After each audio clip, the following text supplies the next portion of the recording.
Hey guys, welcome back to the house where we talk news, celebrities, and hot topics. All right, y'all. So we got to get into some things when it comes to OG from Basketball Wives. Okay, she really is being the rebel. Okay, with a cause, trying to teach these girls about racism and colorism and whatnot. But she recently leaked some audio from a previous episode. Okay, the episode that aired a couple of nights ago, and I have a feeling that OG won't be back to Basketball Wives anytime soon if there is another season, okay? So we're gonna get into that. And then I wanna talk about this new Housewives All-Star show. It's like Big Brother meets Survivor meets Real World meets Housewives. Yeah, we gotta get into some things. So if you guys like the video, give it a thumbs up. Don't forget to subscribe to the YouTube channel. And let's get straight into the video. Okay, you guys, so before we get straight into the mess, okay, I did want to thank all of the house guests out there for tuning in to Tea with Monique last night. I had such a great time, and I was just super appreciative and grateful that I was invited on to speak in the panel discussion. So shout out to Miriam, not paid by Monique, Jay Henson for inviting me on, Up and Adam, who I adore. Okay, and of course, Miss Monique Samuels. It was so much fun, and thank you guys again for tuning in. Yeah. Okay, so let's get started with the mess. Let's talk about OG, okay, and Evelyn and the rest of the girls from Basketball Wives. So I quickly want to highlight some of the things that I noticed in this week's episode. So first things first, you guys know that the girls are in two mansions, okay? They are quarantining inside of two mansions because of the coronavirus, which makes sense, you know, from a health standpoint, and so I understand. However, is it just me, or does the show seem a little bit boring?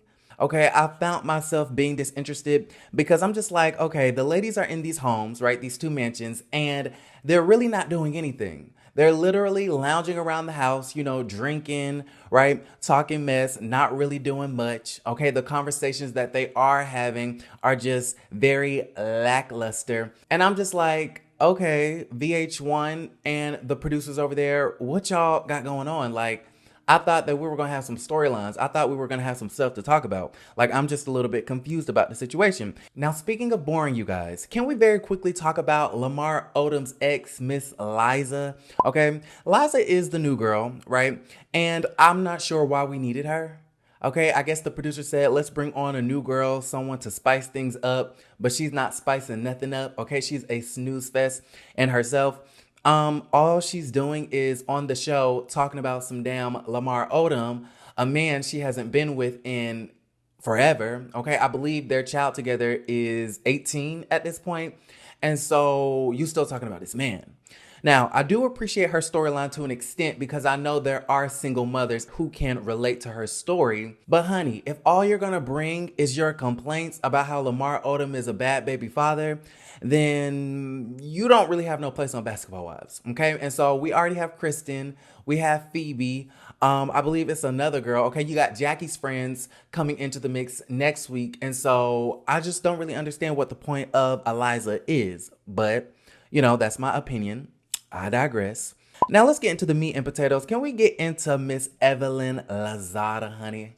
Okay, very quickly, I did want to mention how Evelyn is crying once again on this show about the colorism and the racism and things of that nature, which is kind of interesting because I kind of feel like Evelyn is using her tears, right, in this supposed sadness and disappointment to kind of exonerate her or to kind of smooth the whole situation over, right? I think she wants to make the viewers look at her like a damsel in distress, like she's some, you know, poor little old lady who didn't mean any harm.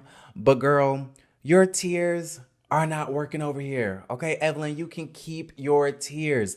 Y'all, this lady literally said that how can she be a colorist or a racist when she has black kids and her baby's fathers are black? And y'all, when I heard that, I was just like, really, Evelyn? Like, do we need to give you a Race in America one-on-one lesson? Like, OG can't educate all y'all. Okay, she isn't a professor. Okay, she doesn't have a textbook in front of her and a goddamn PowerPoint behind her. And so, Evelyn, just a newsflash, you can sleep with black people, okay, and procreate and make black children, and still be anti-black. Now, moving on, because I cannot deal with Evelyn and those tears, child. Last but not least, regarding this episode, I did want to mention that I appreciate Kristen for actually having the guts, okay, and being brave to go over to the other house and talk to OG about the whole race situation and the colorism situation within the group. You know, I kind of feel like it was big of her. I respect her. Okay, I respect her for trying to open up and have that conversation and see where OG was coming from. And so for that, I really do respect Kristen. And in my book, okay, she has gained a couple of points. Now, what I will say about OG during that whole conversation, I just kind of feel like, you know, I get where OG is coming from, and I agree with her in the fact that I do feel like there is a colorism issue. I feel like the reason why they label OG certain things is because of the way she looks, right? And it's not just about color, it's about features, okay? I had to be educated on that, just like Kristen, because you know, when this whole thing was going down last season, I had no idea that featureism was a part of colorism.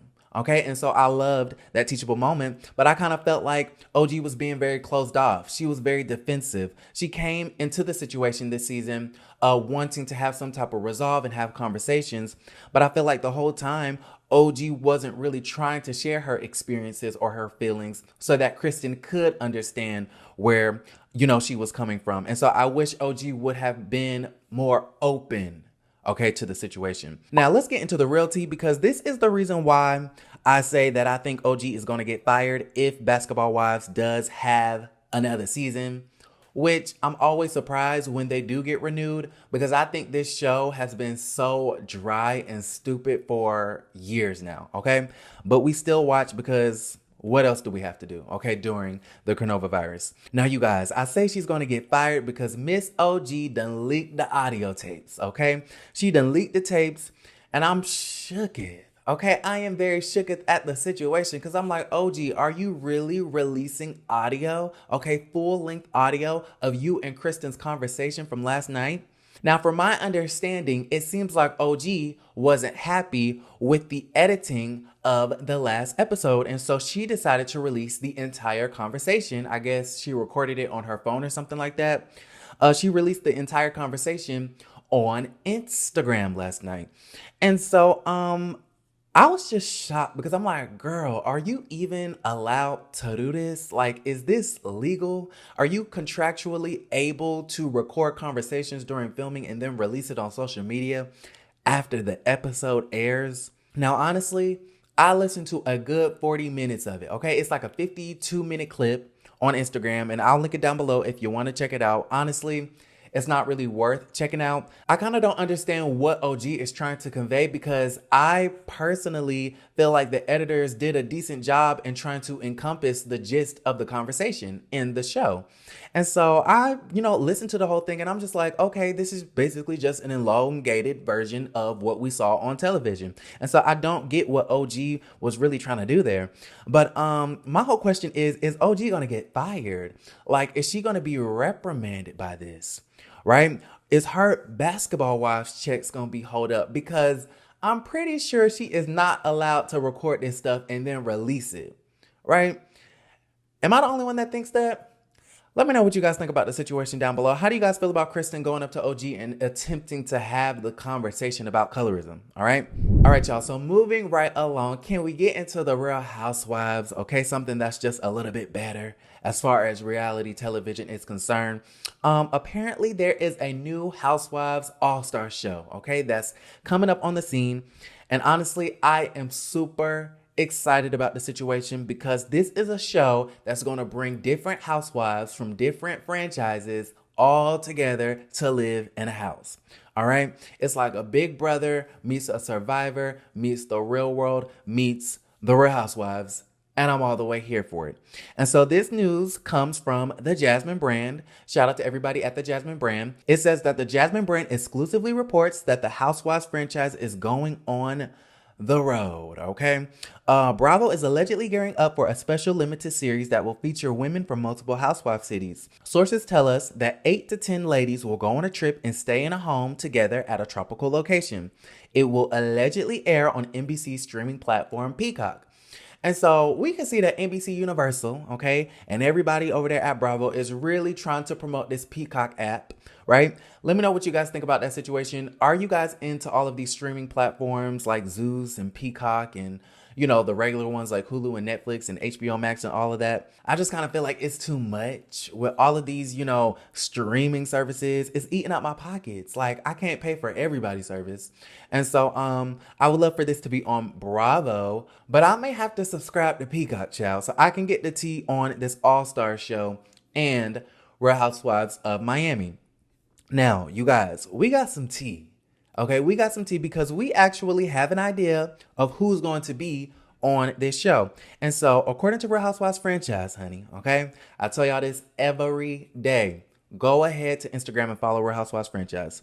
They say rumors are circulating that the Real Housewives spinoff, right, will include and feature Teresa Giudice from New Jersey, Melissa Gorga from Jersey, Kyle Richards and Lisa Rinna from Real Housewives of Beverly Hills, Cynthia Bailey and Kenya Moore from Atlanta, and Ramona Singer and Sonia Morgan from New York City. Now, you guys, I'm a little bit disappointed because it seems as though all of these pairings like Melissa and Teresa and Lisa Rinna and Kyle and Cynthia and Kenya, these women are all friends, right? It's not like they chose a Portia and a Kenya and a Lisa Rinna and a Garcelle. But I do love how they're going to have Kenya on there, Teresa and Lisa Rinna. Like, all three of those women are the quote unquote villains of their shows. So it's going to be pretty amazing. So let me know what you guys think about that. Are you guys going to tune in? And then how do you guys feel about Basketball Wives and the last episode? It's crazy. I really hope the ladies can come to a resolve, but it's not looking like it. Okay. And do you think OG going to get fired? Right? Let me know down in the comments below. So I'm gonna wrap it up right here. If you guys like the video, give it a thumbs up. Don't forget to subscribe to the YouTube channel, and I will see you guys a little bit later. Love you, and don't forget to create a great day. Bye, you guys.